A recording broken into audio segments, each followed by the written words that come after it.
Bonsoir et bienvenue sur Critical Play, une petite émission pas si petite où des joueurs sont réunis autour d'une table de jeu de rôle pour faire des critiques de toutes sortes. Et ça commence tout de suite après le générique. Critical Play, le podcast de ton émission pas si petite. Ce soir, nous allons parler des activités dont les joueuses pourront profiter en dehors des cours. Ces activités sont optionnelles et ont des objectifs différents, mais chacune offre la possibilité aux élèves de gagner des points pour leur maison, tout en leur permettant une évolution personnelle, bien évidemment. Le cours d'art magique est un espace où les élèves peuvent laisser libre cours à leur imagination, que ce soit au travers du dessin, de la peinture, la sculpture, la photographie ou même encore du théâtre. Bien évidemment, les élèves apprennent aussi la meilleure manière d'incorporer une petite touche de magie dans leurs œuvres. Pour cela, ils peuvent compter sur leur merveilleuse professeure, Marianne Médusa. Le cours d'art moldu consiste en l'étude des différents arts non magiques, activité curieuse et parfois controversée selon la maison dans laquelle les élèves évoluent. Pour préserver l'anonymat de nos joueuses, nous refusons tout commentaire à ce sujet. Quoi qu'il en soit, ce qui plaît le plus en général, c'est le 7e art. Durant ce cours, les élèves auront aussi le plaisir d'écouter des musiques moldues de tous les genres et de toutes les époques. Parfois même des comédies musicales. Il est venu le temps des cathédrales. Pardon, je n'ai pas pu m'en empêcher. Ces deux cours sont animés par le professeur Charity Burbage. La bibliothèque se trouve au 4e étage de Poudlard. Comme dans toutes les bibliothèques moldues, le silence est roi en ce lieu. Ici, les élèves peuvent étudier dans le calme et la sérénité, tout en consultant les livres dont ils ont besoin. Bien que, comme dans toute bibliothèque moldue, certains élèves peuvent chercher à s'y cacher pour faire des cachotteries. Mais pour cela, il leur faut tromper la vigilance de la très stricte bibliothécaire Irma Pins. La bibliothèque est composée de milliers de hautes étagères, organisées selon plusieurs sections. La section consacrée aux antisorts, celle des dragons, la section invisible. Elle n'est pas invisible elle-même, mais parle d'objets et créatures liés à l'invisibilité. La section juridique, on en a toujours besoin, croyez-moi. La section des magazines, celle des potions, et enfin, la réserve. Cette section est strictement réservée aux élèves qui se présentent avec un mot signé d'un professeur, le plus souvent des professeurs enseignant le cours de défense contre les forces du mal, puisque ces étagères regorgent d'ouvrages spécialisés dans la magie noire.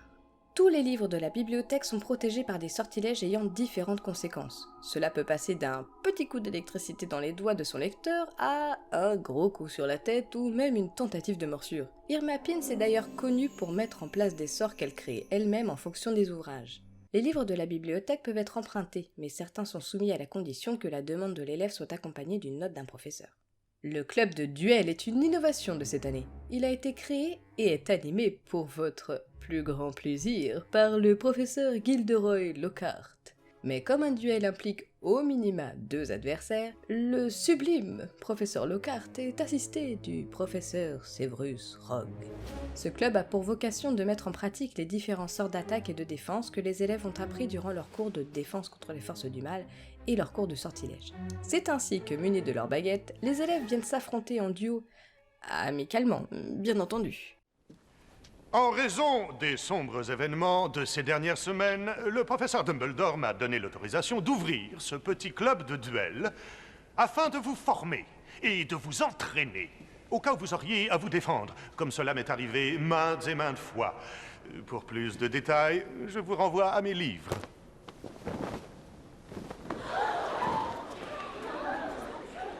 Je vous présente mon assistant, le professeur Rogue. Il a très sportivement accepté de m'aider pour une petite démonstration. N'ayez crainte, votre maître des potions sera toujours en état de vous faire court quand j'en aurai fini avec lui. Faites-moi confiance.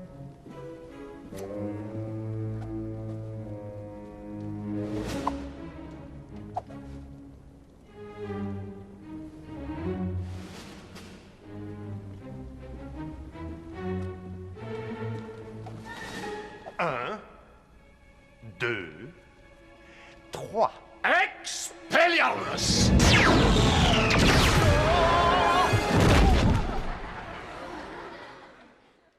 Durant le cours de musique magique, les élèves apprennent à jouer d'un instrument, mais aussi à chanter. Pour cela, ils étudient tout d'abord le solfège tout en écoutant des musiques d'époque et d'origines diverses. Les chanteurs ainsi que les musiciens donnent des représentations à des moments phares chaque année comme lors de la cérémonie de la répartition des maisons ou encore à la veille de Noël. Les cours sont assurés par le professeur Philius Flitwick.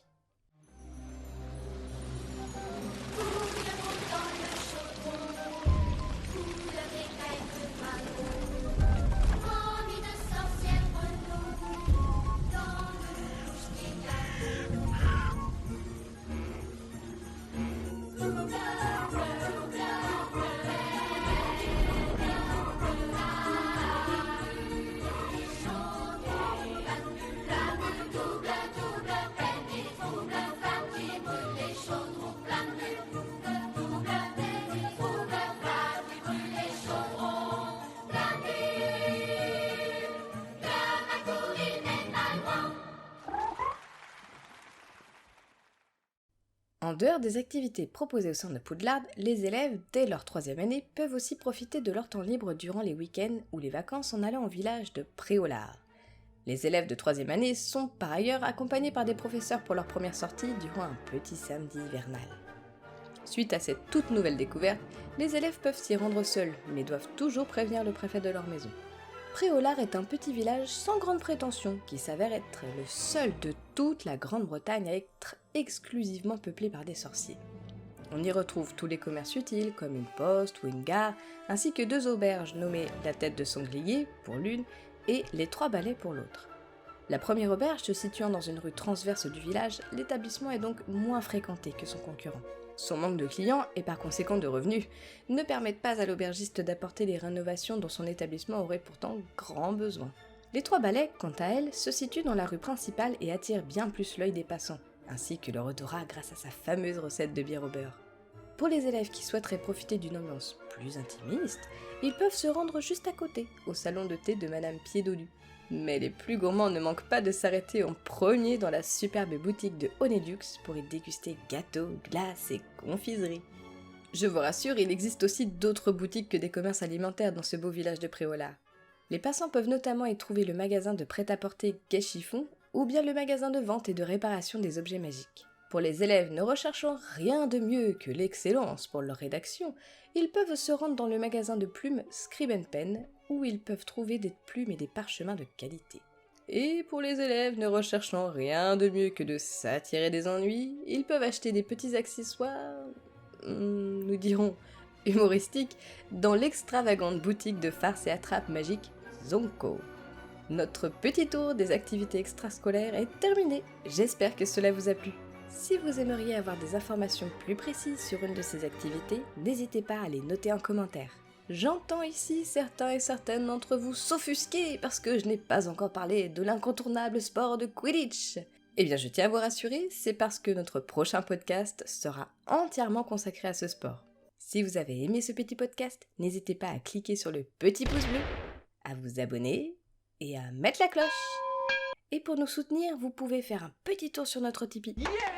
Si vous jurez solennellement que vos intentions sont mauvaises, les portes de notre Discord vous seront grandes ouvertes. À la prochaine! Méfait accompli.